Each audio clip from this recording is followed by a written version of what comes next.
Baik, sepertinya tadi ada beberapa hal yang terlewat ataupun dilupakan oleh opening government.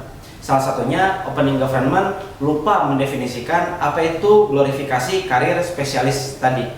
Nah, menurut kami, glorifikasi karir spesialis adalah proses-proses, cara-cara, ataupun perbuatan-perbuatan meninggikan, meluhurkan, ataupun memuliakan suatu jenjang karir seseorang yang ahli dalam suatu cabang ilmu ataupun suatu bidang pengetahuan tertentu. Seperti yang sudah tadi saya coba definisikan, adanya usaha-usaha, cara-cara, ataupun perbuatan-perbuatan meninggikan, meluhurkan, ataupun memuliakan sesuatu yang bahkan cenderung berlebihan, saya rasa tidak akan bisa memberikan jawaban atas permasalahan-permasalahan yang ada. Atau bahkan jangan-jangan usaha-usaha mengglorifikasi sesuatu malah menjadi malapetaka baru atau menjadi masalah baru bagi masyarakat kita. Itu posisi berdiri kami di sana.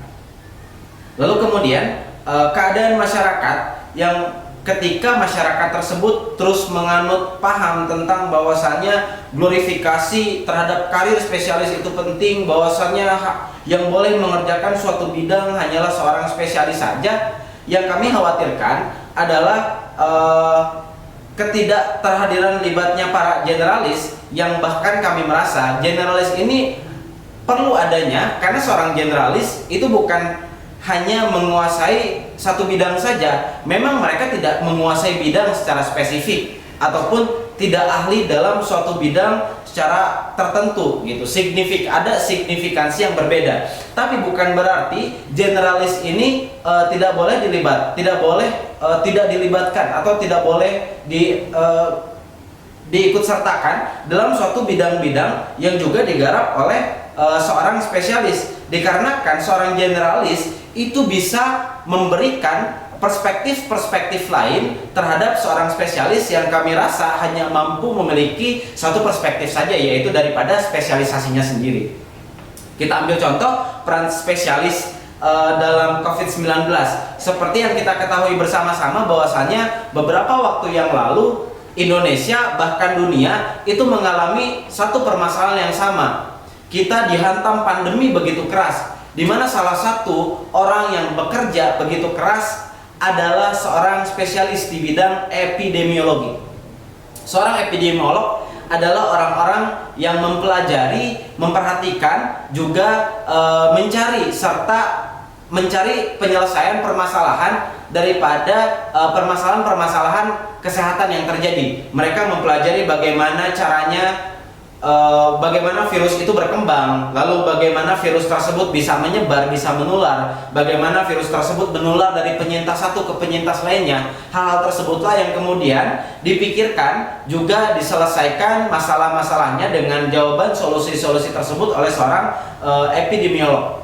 Tapi seorang epidemiolog tidak akan berhasil menyelesaikan permasalahan pandemi COVID tanpa bantuan seorang generalis, tanpa bantuan orang-orang generalis gitu. Justru dengan banyaknya seorang generalis di tengah kita, rasanya malah seorang generalis ini bisa membantu percepatan daripada pemulihan permasalahan yang diakibatkan oleh pandemi COVID. Kita ambil contoh orang-orang yang beruji baku di IGD, di unit-unit gawat darurat ataupun di posko-posko kesehatan ketika terjadi pandemi COVID 2019. Itu bukanlah seorang spesialis di bidang epidemiologi, tapi adalah dokter-dokter umum, tenaga-tenaga kesehatan berupa perawat, berupa suster, berupa bidan dan lain sebagainya. Mereka-mereka lah yang melakukan uji baku di lapangan, gitu kan, mengejawantahkan daripada hasil pemikiran-pemikiran spesialis. Dari sini dapat dipahami dengan seksama bahwasanya spesialis memang perlu dibutuhkan. Tapi yang kami permasalahkan adalah bagaimana usaha-usaha glorifikasi terhadap karir spesialis ini rasanya perlu disingkirkan ataupun dienyahkan dari pikiran masyarakat. Lalu kita ambil contoh lainnya. Dr. Cipto Mangunkusumo adalah salah satu dokter yang saya rasa tidak mengglorifikasi spesialisasinya sebagai salah satu orang yang mempelajari bidang kesehatan. Bahkan Dr. Cipto Mangunkusumo itu dikenal bukan hanya sebagai seorang dokter, tapi juga seorang penggagas gerakan sosial, di mana generasi daripada Dr. Cipto Mangunkusumo itu berhasil memberikan pondasi pemikiran tentang bagaimana bangsa ini kemudian di masa yang lain harus merdeka, harus bisa berdiri di atas kakinya sendiri.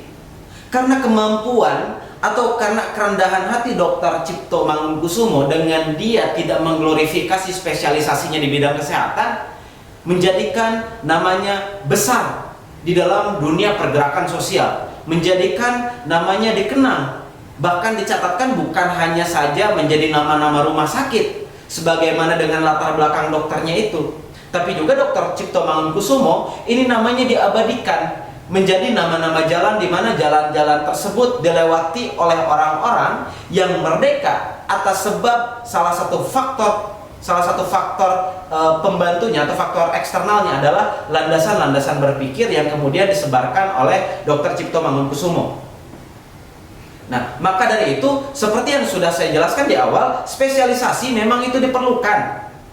Tapi spesialisasi diperlukan dalam bidang-bidang yang spesial juga. Begitupun hal-hal yang spesifik itu hanya bisa menyelesaikan masalah-masalah spesifik, karena glorifikasi yang diberikan kepada karir spesialis itu tidak akan bisa menyelesaikan masalah-masalah komunal, karena permasalahan-permasalahan komunal itu harus diselesaikan dengan cara tidak mengglorifikasi pribadi atau personal seperti itu. Mungkin dalam persebaran penyelesaian masalah yang begitu komunal, kami merasa dan standing kami sudah sangat jelas bahwasanya orang-orang dengan keadaan general bisa berbuat lebih banyak dibanding orang-orang yang punya keahlian spesialisasi saja. Terima kasih.